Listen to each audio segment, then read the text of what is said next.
Everyone, this is Tim from Your Six Studios. Today in this video, I'm going to show you how to reset your Xbox One. And this is easy without logging in.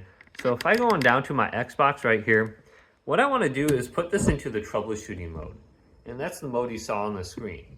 So to do this, let's go over to my Xbox and hold down the Xbox button if it's turned on. And we want to completely turn off our Xbox. So this is turned off now, and I'm going to just wait like 10 seconds for it to actually power down all the way.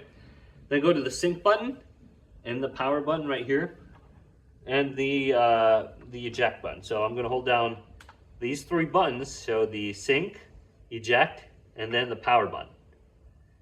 So just hold this down until you hear one beep and then let go. So it might take like 15 seconds. And you're going to hear that beep, and the Xbox will turn on. So if it's not turning on, just let go of the power button and then hold it down again. And this should turn on because it probably didn't power off all the way. Now I can see it's turned on and I should hear that beep. So here it comes. Now I'm going to let go and it's going to launch into the troubleshooting mode. Now with the troubleshooting mode, we can just go to reset my Xbox. So you can see all these different settings on here.